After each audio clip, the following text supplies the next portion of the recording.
આ દુનિયામાં જુગાર બધા રમે છે, પણ સાહેબ જો તમારે જુગાર રમવો જ હોય તો વાલી પુત્ર અંગત જેવો જુગાર રમવો. જુગાર રમવો છે અંગત મહારાજ રાવણની સભામાં લંકા નગરીમાં. રાવણ સામે જેને કીધું છે, હે રાવણ સાંભળ, એમ કરી પોતાનો જમણો પગ ધરતી માથે જમાવ્યો અને કીધું, હે રાવણ, મારા આ પગને તારી સભામાંથી કોઈ તલવાર પણ ડગાવી શકે. સીતાજી તમારા રામ અયોધ્યા પાછા જઈ શકે. કેવડો મોટો વિશ્વાસ, કેવડો મોટો જુગાર.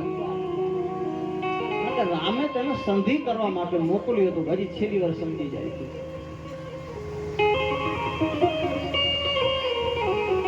આવું જુગાર રમાય. પણ ધીરુભાઈ કે ને એક બેન જુગાર રમે, મોડા મોડા હારી ગયા ને હુઈ ગયા ઘરે આવે. રાત્રે 3-4 વાગ્યાનો ઘરવાળો જુગાર હારીને આવ્યો. તે ઓલી બેન હુતી હતી, એના સપનામાં જુગાર હાલે અને આ ઘરવાળાએ બાયણું ખોખાયું. તે ઓલી હુતી કે બે ગોલા આખી ઉઘાડ બીજો બારે ઉભું.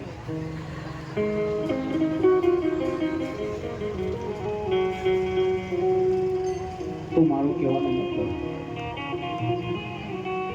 જે નારી પોતાના પતિના પગે પગે ચાલે છે, જે નારી પોતાના પતિને અનુસરીને જીવન જીવે છે, એ નારી આ જગતમાં સૌથી શ્રેષ્ઠ છે અને પૂજનીય છે. અને જે નારી પોતાના ધણીની સેવા કરતી નથી, પોતાના ધણી પાસે કર્ક વાણી બોલે છે, પોતાના પતિનું માનતી નથી, પોતાના ધણીને ધમકાવે છે, એ પત્ની મર્યા પછી રવરવ નરકની અધિકારી બને છે. આવું રામચરિત માનસ કરે છે. ગમે તેવું પતિ હોય, બાડું પેરું લુલું લંગડો, મન કર્મ વચનથી પતિની સેવા કરે. સતી નારીમાં બહુ તો દાડલ મચ્છુના હેલ ભરીને નીકળી છે અને રણસિંહને કહે છે, ધ્યાન રાખજે કે સતીને રોકી છે. રણસિંહ કહે, હું કોઈને માનતો નથી.